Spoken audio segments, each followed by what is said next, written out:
Hi. So before I start my talk today, I feel compelled to preface it with a few things.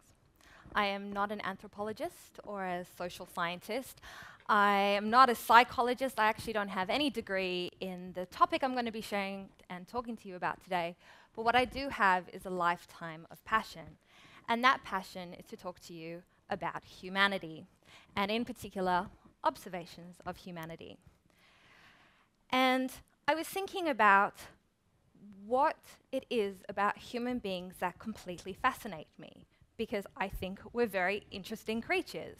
We're the type of creatures who say yes when we want to say no, and we say no when we want to say yes. We have such incredible potential, and in many other ways, we're exceptionally disappointing.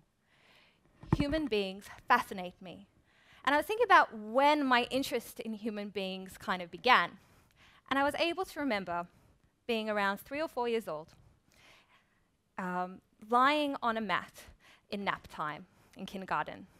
And as my mother can attest to, I have always been a bit of an insomniac. And so nap time was my worst time, 30 minutes of hell. And I remember lying on this mat with my eyes closed, just wishing the time to go away. And my teacher had this very, very bizarre thing that she would do, which was she would lean in to hear if we were snoring, or she'd like wiggle our legs to see if we were actually sleeping. And I remember she came up to me and she leaned in, and I might have been, had my eyes really tightly shut and been doing a bit of a cartoon snore maybe to try and convince her that I was sleeping. And I remember she wiggled me, and she lifted up my hand and whispered in my ear, "Danielle, I know you're not sleeping." And I looked at her with an absolute curiosity of, "How did you know?" And she said, "Because your hand's in the air."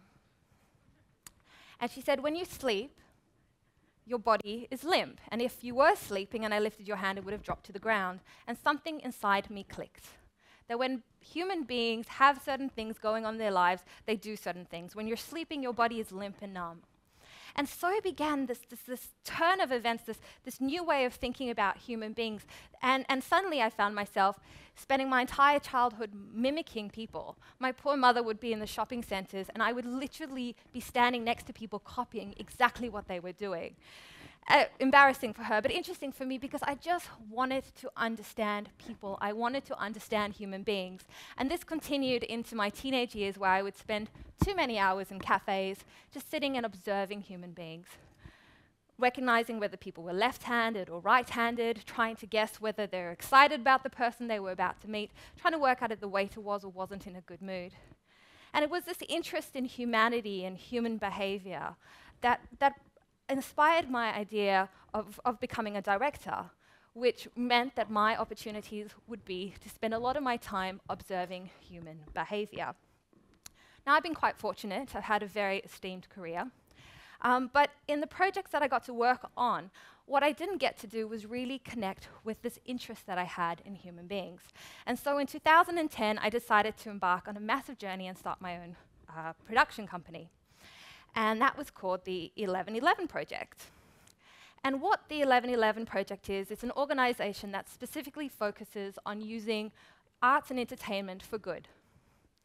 And so our first project, actually entitled the 1111 Project, is based around a very special date, the 11th of November, 2011. As some of you might remember, that date, 11/11/11. And so what we did is we asked people all around the world to capture their lives using film, photography, music, sound, and text. So what we were doing quintessentially are asking people to capture a day in the life of the world. We received submissions from 179 countries. So pretty much every country in the world submitted content to us, where I've had the wonderful responsibility of going through it to curate the work and to turn it into a photographic book, a feature film, and a world music collection. Now, if you were to guess what was the most common image that I received, what would you think it would be? Remember, the whole idea is to give us perspective of what life is like on this planet. Well, I'll give you a clue. All you need to do is look down, because it seems humanity has a bit of a foot fetish. we received a significant amount of images of feet. And I found this phenomenon interesting, and I wanted to know what it is about feet that fascinate people. And as I mentioned, this whole idea of what the project was to garner perspectives of human beings. I know that poor person with the scale, in case you were all wondering. And so the whole idea was to garner people's perspective. Now, I thought about what is this foot fetish that we seem to have. Then I thought about our day-to-day existence. When we wake up first thing in the morning, we look in the mirror and we see ourselves and we make ourselves look great. But after that, really, how do we spend the rest of the day? And when you think about our lively perspective, it is this that actually dominates our world, not this. And when we're asking people to capture their lives and they have a camera in their hand, what's going to be the next available thing for them to shoot are their feet.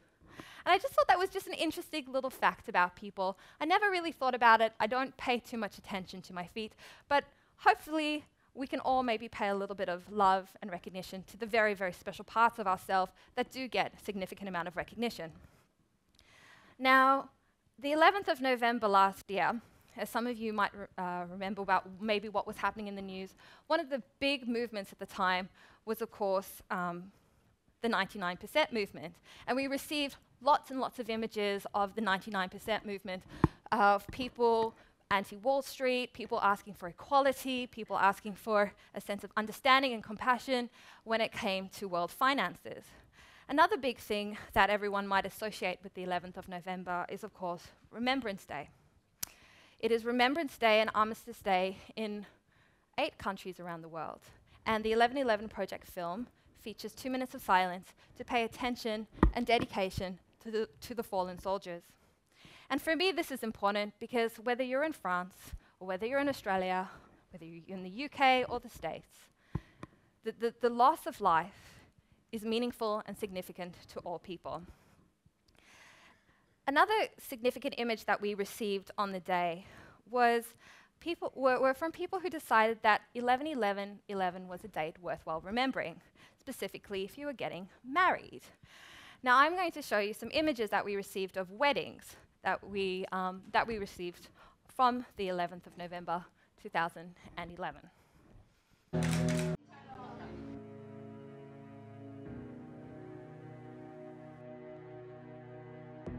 I, Club, City Night. Take you, Winnie, Palmerley, to be my wife. I, Winnie, Palmerley, take you, Cliff, City Night, to be my husband.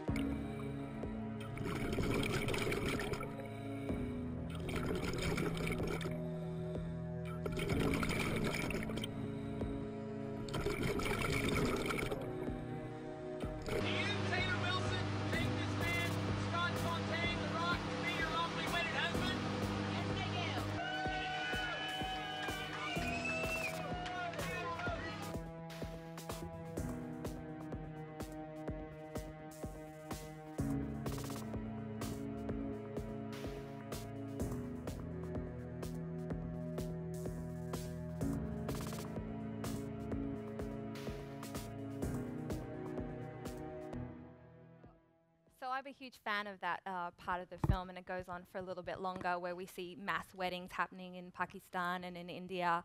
And I love it because for me it represents that love has no boundaries. So whether you're deep down in the ocean or up in the sky, if people want to find ways of sharing the most sacred of human emotions, love, people will find a way. And for me, there's something very touching and special about that. And I think there's something great about 2 consenting adults choosing to spend the rest of their lives together, and that no boundaries should stand in the way of that. Now, the next image that I want to share with you is a video that was very, very touching to me of a girl called Erin. Now, Erin was born in South Korea, and on the 11th of she was born in South Korea and adopted by an American family. And so she spent her life living as an American, and on the 11th of November 2011, Erin goes back to South Korea to meet her biological mother for the first time. And so the clip that you're about to see is what it's like to meet your biological mother. And the reason why I feel compelled to share this with you is because for me it connects with that sense of humanity, authenticity, and the honesty of what that's like.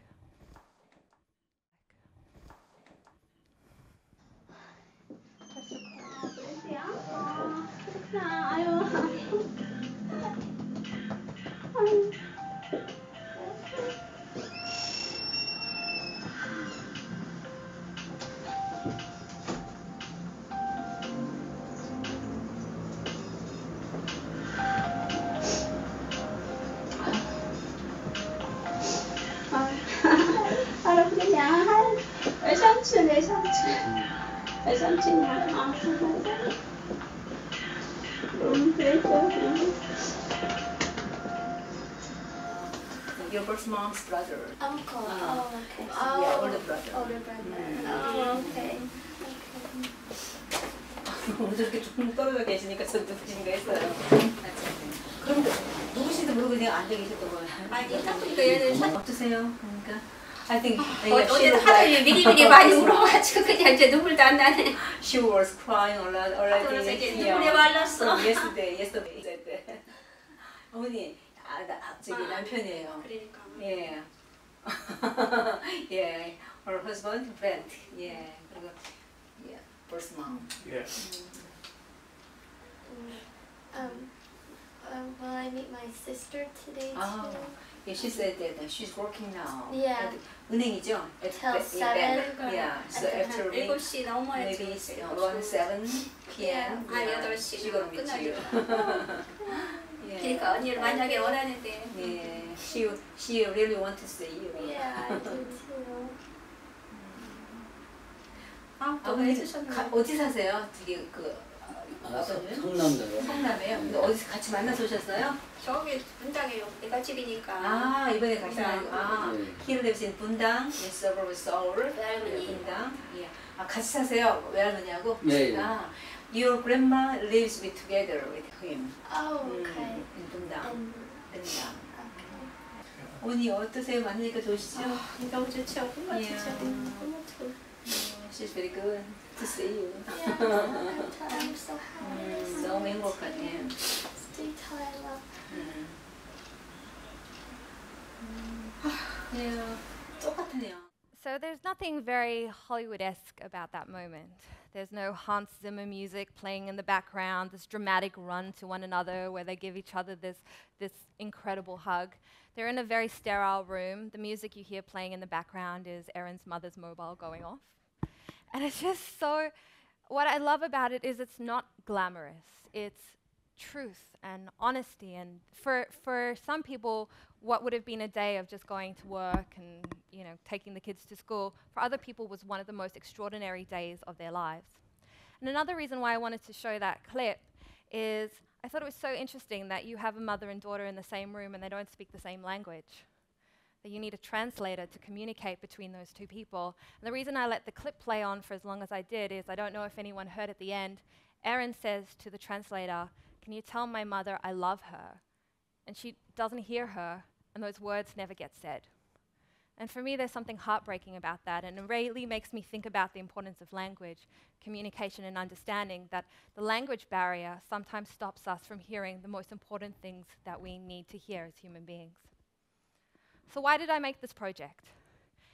It's because I believe that we as human beings have a lot to learn from one another. I really do.